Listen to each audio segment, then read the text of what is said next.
if you want to see what is causing those moving parts, I think we're all on planet Trump. If you're trying to look for trouble, I think if we see US cut interest rates and the bond market doesn't go with it, in other words, bond yields stay up or go higher, that is a hell of a signal of trouble.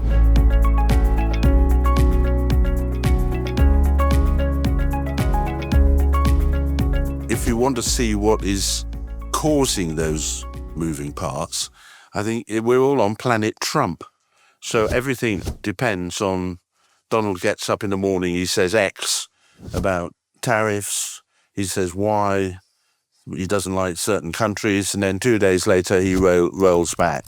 And initially, of course, this caused mayhem in April in financial markets. But it's not just financial markets, it's also economic decision-making becomes so much more difficult.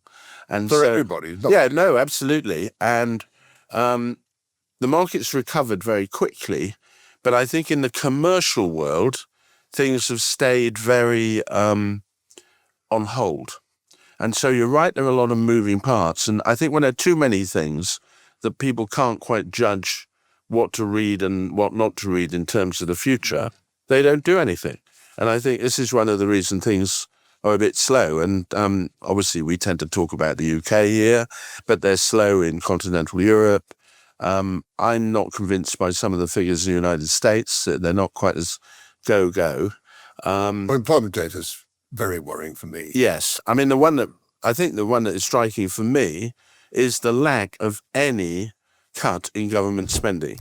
I mean, does anybody still remember Doge and Elon Musk? I mean, that's completely out. Well, quite a few thousand people have been fired, but how many? Yeah, but this is a rounding error. Yeah. You know, we're talking about debts with numbers now that are eye-watering. The interest is over $1 trillion a year. The total debt in the US is heading towards $38 billion. Yeah. Trillion? A trillion. Sorry. I see. Exactly. I've fallen into the trap that people we have to get used to trillions. Exactly. And so I think this makes the landscape very difficult. Now, where's this all panning out? Because we talked about risk and all the moving parts. Of course, it's been in precious metals. It's been in gold. And to a degree, it's been in crypto. That's a slightly different story. But if you're an investor, where do you go now? You know, equities around the world look pretty fully valued. You're not buying like Mr. Buffett at the cheap levels here. These are very expensive levels. The bond market, depending which markets you look at, I still think are quite fragile markets. Though actually in the UK, gilts has had a good couple of weeks. Commodities, I think, is interesting, but of course a lot of money is running into gold. We've seen it rush back a little bit over the last week because of profit. It's down $500. Yeah, absolutely. It's like 3 weeks. 10% or whatever. It's a big move. But if I'd been lucky enough to be short, which I wasn't, I'd be inclined to cut that. And I still think it was going to tick up. Because the basic issues around the world are still in place. Is that governments are spending like billion. They're borrowing as much as they can from whoever they can. And you just get the feeling at some point this is going to come to a halt. You might say it's going to come to a halt first in France, because the political consequences are big in this. So France, UK, I think, trouble ahead. If you look too closely at every single indicator, every single increment, you miss the big picture. It's a bit like, you go on a diet and you weigh yourself every hour. You're getting more information, but you're not getting more knowledge from doing it. So we tend to, we're very aware on a day-to-day basis market moves, but nevertheless, I think we're trying to look at the big trends. And the big trends at the moment, I think, seem pretty clear, which is that the dollar's going to continue to decline. It's almost American policy. They're likely to cut rates too much. I think we're going to see worries about where we put money. So people putting money in gold, okay, it's sold off over the last few weeks. I wanted you to elaborate a bit, because we've come a long way in the last 3 years. Oh, absolutely. But it is, I venture to suggest, what I call one of the assets, which is flight to quality. So if you're uncertain about life, forget central banks' involvement in it, which has increased Well, dramatically. there are two or three elements in gold. Go for it. There are two or three elements in gold. The central banks are still net buyers of gold and have been for many, many years. There is a speculative element that's always there, people always talking it up. But the other thing is what JP Morgan called the, I'm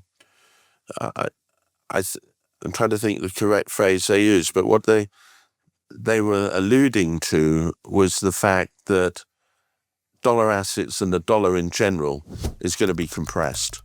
And so gold is an obvious place to go to. If you're trying to look for trouble, I think if we see US cut interest rates and the bond market doesn't go with it, in other words, bond yields stay up or go higher, that is a hell of a signal of trouble. In Europe, I think we're just looking at the social spending and the fact that governments can't afford it.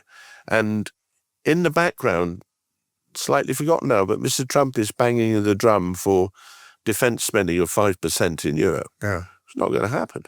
Where's the money come from? Exactly. Yeah.